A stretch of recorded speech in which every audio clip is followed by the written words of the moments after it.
Bonjour à tous, je m'appelle Sophia et aujourd'hui je veux vous parler d'un moment que beaucoup d'entre vous ont peut-être déjà vécu. Ce moment un peu gênant, un peu amusant aussi, quand on cherche un mot pendant une conversation et qu'on doit sortir son dictionnaire. Ça m'est arrivé et je vais vous raconter comment une simple conversation autour d'un café s'est transformée en une leçon que je n'oublierai pas. C'était un mardi après-midi, en automne. Le ciel était gris, l'air sentait les feuilles mouillées et j'avais décidé de m'arrêter dans un petit café du centre-ville que j'aimais beaucoup. Une salle chaleureuse, des tables en bois sombre, une odeur de café fraîchement préparé. Je m'étais installée près de la fenêtre avec mon thé et un livre que j'avais commencé la semaine précédente. Et c'est là que je l'ai vue entrer. Madame Leclerc, ma voisine du 2e étage.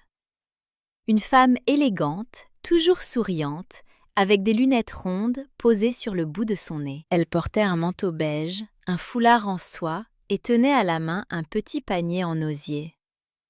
Elle m'a aperçue tout de suite et ses yeux ont brillé. « Sophia, quelle bonne surprise !» Elle s'est assise en face de moi, a posé son panier sur la chaise voisine et a commandé un café serré au serveur avec la facilité naturelle de quelqu'un qui vient dans ce café depuis des années. Peut-être depuis des décennies. J'aimais beaucoup Madame Leclerc. Elle avait cette façon de parler qui vous faisait sentir que vous étiez la personne la plus intéressante du monde. Elle posait des questions sincères, elle écoutait vraiment, et quand elle racontait quelque chose, ses mains bougeaient, ses yeux s'animaient, et on avait l'impression d'y être. Ce jour-là, elle a commencé à me parler de son jardin. Elle adorait son jardin.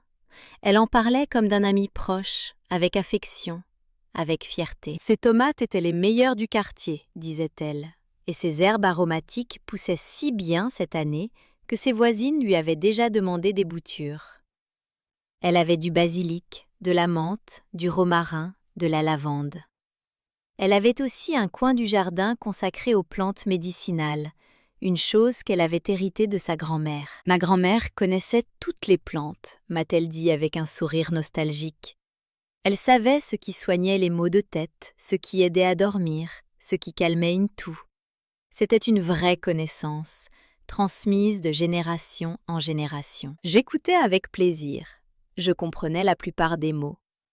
Mais les noms des plantes, eux, m'échappaient souvent. Madame Leclerc utilisait des termes que je ne connaissais pas, des noms latins, des noms régionaux.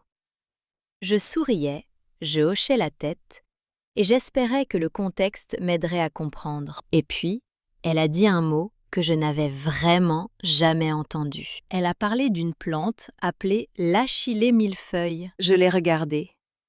Elle m'a regardée. Il y a eu un silence assez long, de ceux qu'on essaie de remplir avec un sourire. Est-ce que vous avez déjà vécu ça? Ce moment précis où vous entendez un mot complètement inconnu et vous ne savez pas quoi faire? On a le choix, n'est-ce pas? On peut faire semblant de comprendre. On peut hocher la tête d'un air entendu, espérer que la conversation continue et que personne ne remarque. On peut changer de sujet. Ou on peut être honnête. J'ai décidé d'être honnête. J'ai souri doucement et j'ai dit d'une voix calme. « Excusez-moi, Madame Leclerc, mais je ne connais pas ce mot. Vous permettez que je cherche un instant ?» Elle a souri. Un grand sourire chaleureux, sincère, sans la moindre trace de moquerie. « Bien sûr, ma chère, c'est toujours une bonne idée de chercher ce qu'on ne connaît pas. C'est comme ça qu'on apprend. » J'ai sorti mon téléphone. J'ai ouvert le dictionnaire, j'ai tapé le mot lentement, lettre par lettre, en demandant à Madame Leclerc de me l'épeler.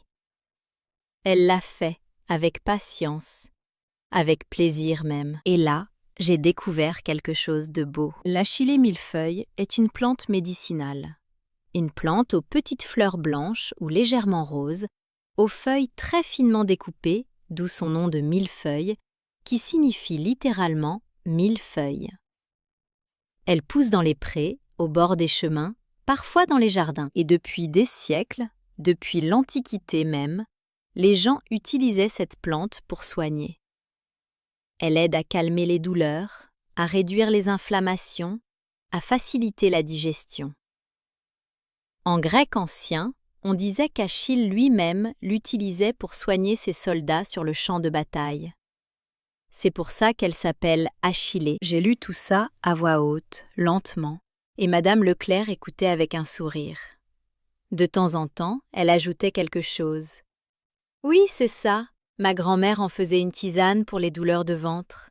Ça marchait vraiment bien. Ou encore, je la mets aussi près de mes légumes dans le jardin. Elle éloigne certains insectes. Je n'aurais jamais appris tout ça si j'avais fait semblant de comprendre. Je serais rentrée chez moi ce soir-là avec un mot de plus dans mon oreille, flou, sans contenu, sans image, sans histoire. Et je l'aurais oublié en quelques jours. Mais là, ce mot était attaché à quelque chose, à une image claire, à une histoire d'Achille et de ses soldats, à la grand-mère de Madame Leclerc et à sa tisane du soir, à ce café du mardi, aux feuilles mouillées dehors, à l'odeur du café qui refroidissait dans nos tasses. D'ailleurs, c'est quelque chose que je veux vous partager, à vous qui pratiquez le français en ce moment. Les mots qu'on apprend dans un contexte précis, dans une situation réelle, avec une émotion attachée, on les retient bien mieux que ceux qu'on lit seuls sur une liste. C'est comme si la situation gravait le mot dans notre mémoire. Et c'est exactement cette idée qui m'a amenée à créer mon application, Carmilofox. J'ai voulu proposer un outil où chaque mot arrive avec une image unique, une phrase d'exemple dans un contexte naturel et un système de répétition espacée qui fait revenir les mots au bon moment avant qu'on les oublie. Avec plus de 4000 mots utiles, c'est une façon de continuer à construire son vocabulaire français de manière visuelle et pratique, même en dehors des cours ou des histoires comme celle-ci. Si tu veux en savoir plus, tu trouveras les liens dans la description. Mais je reviens à mon après-midi avec Madame Leclerc, parce que la conversation ne s'est pas arrêtée là.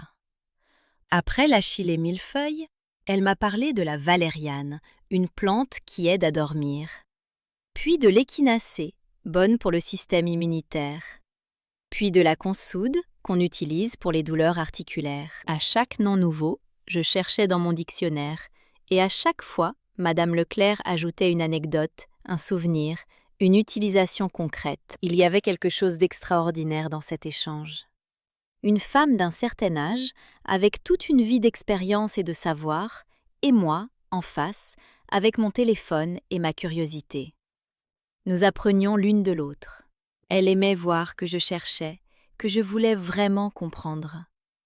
Et moi, j'aimais découvrir ce monde que je ne connaissais pas. Vous savez, m'a-t-elle dit à un moment en posant sa main sur la mienne, beaucoup de gens n'osent pas poser de questions. Ils ont peur de paraître ignorants. Mais moi, je trouve que c'est les gens qui posent des questions qui apprennent le plus. Ces mots m'ont touchée, vraiment touchée, parce que combien de fois dans ma vie avais-je gardé un mot inconnu pour moi, par gêne, par peur du jugement? Combien de conversations avaient glissé à côté de moi parce que j'avais préféré sourire plutôt que demander? C'est une question que je vous pose aussi. À vous qui apprenez le français, à vous qui osez converser dans une langue étrangère, à vous qui cherchez les mots avec courage. Qu'est-ce que vous faites quand vous ne comprenez pas? Est-ce que vous osez demander? J'espère que vous posez des questions. Parce que c'est là que tout commence. Nous avons commandé 2 autres boissons. Elle, un 2e café. Moi, une camomille, en hommage à nos nouvelles connaissances botaniques. Madame Leclerc a ri de bon cœur quand je lui ai dit ça. Un rire léger, musical, qui a attiré le regard bienveillant du serveur. La conversation a dérivé vers d'autres sujets. Elle m'a parlé de son mari, décédé 5 ans plus tôt, qui aimait jardiner avec elle le dimanche matin. Elle m'a parlé de ses enfants, installés dans d'autres villes, qui lui manquaient mais qui venaient souvent lui rendre visite. Elle m'a parlé de ses voyages, quand elle était jeune, en Italie, en Grèce, en Espagne. Et moi, j'ai sorti mon dictionnaire encore 3 ou 4 fois ce soir-là. Pour la glycérine, pour les sarments de vigne, pour le givre, qui avait recouvert ses fleurs ce premier matin d'automne. À chaque fois, elle me regardait avec ce même sourire encourageant. À chaque fois, je me sentais un peu plus libre de ne pas tout savoir. Il faisait presque nuit quand nous avons quitté le café. Dehors, l'air était frais et l'odeur de feuilles mouillées s'était intensifiée. Madame Leclerc a remonté son foulard et m'a dit en partant « La prochaine fois que vous passez, venez frapper à ma porte. Je vous montrerai mon achillé millefeuille. Et je vous préparerai une tisane maison. » Je lui ai dit que j'adorerais ça. En rentrant chez moi ce soir-là, j'ai repensé à toute cette conversation, à tous ces mots nouveaux, à toutes ces histoires. Et j'ai compris quelque chose que je savais peut-être déjà, mais que je n'avais jamais ressenti avec autant de clarté. Apprendre une langue, c'est apprendre des mots, bien sûr, mais c'est aussi apprendre des histoires. C'est entrer dans le monde d'une autre personne, comprendre ce qui lui tient à cœur, découvrir des savoirs et des traditions qu'on n'aurait jamais rencontrés autrement. Et pour ça, il faut oser montrer qu'on ne sait pas. Il faut oser chercher. Il faut oser sortir son dictionnaire. Ce petit geste, sortir le dictionnaire au milieu d'une conversation, ce n'est pas une faiblesse, c'est une invitation. Une invitation à aller plus loin, à aller plus profond. Madame Leclerc l'avait compris depuis longtemps, je crois. Aujourd'hui, le mot « achillé millefeuille » est dans ma mémoire. Solidement. Parce qu'il est attaché à une histoire, à une femme au sourire chaleureux, à un café du mardi, à des feuilles mouillées sur le trottoir et à une tasse de camomille. C'est comme ça que les mots restent. C'est comme ça qu'on apprend vraiment. Est-ce que vous avez déjà vécu un moment comme celui-là? Un mot inconnu qui vous a conduit vers une belle conversation, une belle rencontre, une vraie découverte? Racontez-moi dans les commentaires.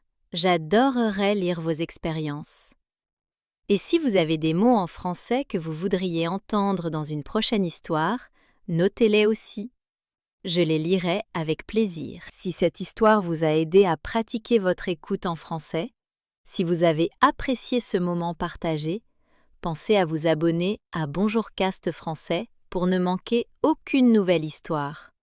Et si vous avez envie de me laisser un pouce en l'air, ça m'aide vraiment à continuer à créer du contenu pour vous. C'est un petit geste simple, mais il compte beaucoup. Prenez soin de vous, continuez à apprendre et surtout, n'ayez jamais honte de sortir votre dictionnaire. Au revoir à tous et à très bientôt pour une nouvelle histoire en français. Sophia, Bonjour Cast Français.